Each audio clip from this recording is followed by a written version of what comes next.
Résumé du livre Le Code du talent de Daniel Coyle. Idée centrale. Le talent n'est pas inné, il se construit grâce à 3 éléments fondamentaux. 1. La pratique profonde, deep practice. 2. L'allumage, ignition.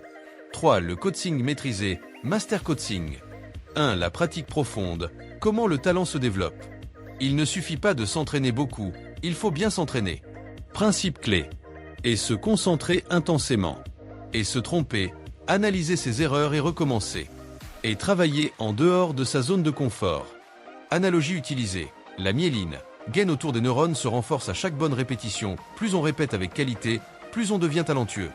Exercice pratique pour nos abonnés. Challenge 10x3. Et choisissez une compétence que vous voulez améliorer. Écriture, dessin, musique, vente.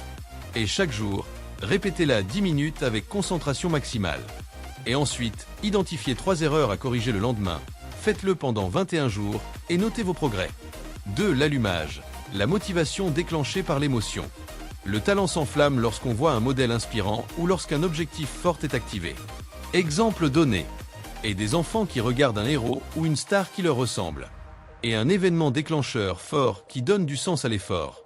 Dans le code du talent, le coach joue un rôle central dans le développement du talent. Voici comment Daniel Coyle le définit et le décrit. Qui est le coach selon Daniel Coyle? Le coach, ce n'est pas seulement quelqu'un qui donne des instructions.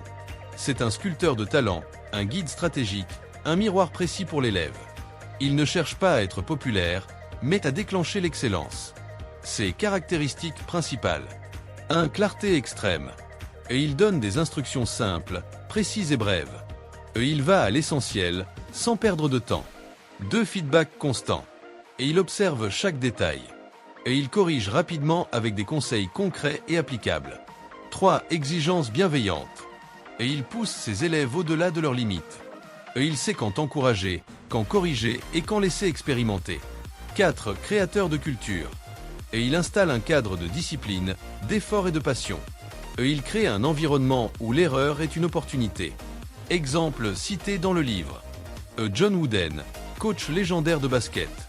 Il répétait chaque geste de base avec ses joueurs, encore et encore, même les lacets. Et coach de musique, danse, sport, entreprise.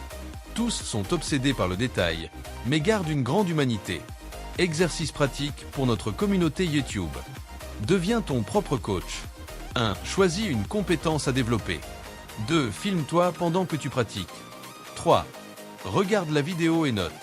2 choses améliorées. 1 chose que tu as bien faite. 4. Recommence le lendemain avec ces corrections en tête. Objectif. Apprendre à te corriger toi-même comme un coach pro. Pour conclure, le coach, c'est le catalyseur du talent. Il ne crée pas le talent, il le fait émerger en provoquant la bonne pratique, la bonne motivation et le bon environnement. Le mentor, contrairement au coach, joue un rôle plus large et plus relationnel dans le développement d'une personne. Voici comment le définir clairement, avec des comparaisons et une touche pratique pour notre chaîne L'Art de réussir. Qui est un mentor? Un mentor, c'est une personne plus expérimentée qui guide, inspire et soutient une autre personne sur le long terme, en partageant son savoir, ses conseils et sa vision du monde. Différence entre un coach et un mentor. Coach-mentor. Focalisé sur la performance immédiate, focalisé sur la croissance globale. Donne des consignes techniques, donne des conseils de vie. Relations souvent courtes ou ciblées, relations longues, souvent informelles. Corrige, pousse, exige, inspire, écoute, oriente. Qualité d'un bon mentor. Et a déjà vécu ce que tu traverses. Et écoute activement et comprend tes aspirations. Donne des conseils sans imposer. Partage ses échecs autant que ses succès. Et tire le meilleur de toi sans te juger. Exemple célèbre de mentorat. Et Socrate fut le mentor de Platon. Steve Jobs a été un mentor pour Mark Zuckerberg. Oprah Winfrey a été mentorée par Maya Angelou. Exercice pratique pour nos abonnés. Trouve ton mentor en 3 étapes. 1. Identifie une personne que tu admires dans ton entourage, ton travail ou en ligne. 2. Pose-lui une question simple sur son parcours. Exemple. Quel conseil donnerais-tu à ton toi de 20 ans? 3. Entretiens le lien, même avec de petits messages, pour construire une relation. Pas besoin de dire « sois mon mentor ». Une relation de mentorat se construit naturellement. Le mentor, ce n'est pas juste quelqu'un qui te dit quoi faire. C'est quelqu'un qui te montre le chemin parce qu'il l'a déjà parcouru. Il ne court pas à ta place, mais il court avec toi. Exercice pratique pour nos abonnés. Vision board émotionnel. Et créer un tableau de vision avec vos modèles, personnes que vous admirez, vos rêves concrets, photos, mots, destinations, vos motivations profondes. Et affichez-le dans un endroit visible. Rappelez-vous chaque jour pourquoi vous vous entraînez. 3. Le coaching maîtrisé, le rôle du bon mentor. Un bon coach n'est pas forcément charismatique, mais il sait donner des retours précis, encourageants et exigeants. Les meilleurs coachs corrigent vite et précisément. Utilisent des métaphores puissantes. Créent un environnement de progression constante. Exercice pratique pour nos abonnés.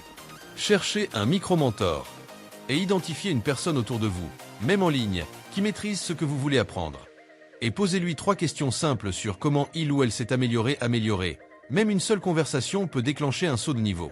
En résumé, le talent n'est pas un don, mais un chemin que chacun peut emprunter avec les bons outils. Les 3 piliers. 1. Pratique profonde égale répéter intelligemment. 2. Allumage égale trouver une source de motivation émotionnelle. 3. Coaching maîtrisé égale recevoir des retours précis pour progresser. Et si je vous disais que le talent n'est pas quelque chose qu'on a ou qu'on n'a pas, que même vous pouvez exceller dans n'importe quel domaine si vous suivez 3 règles simples. Maintenant que tu connais les 3 clés du talent, la pratique profonde, l'allumage émotionnel et le coaching stratégique, il ne te reste qu'une seule chose à faire. Passer à l'action. Tu veux devenir excellent dans ton domaine? Tu veux que ton talent s'exprime vraiment?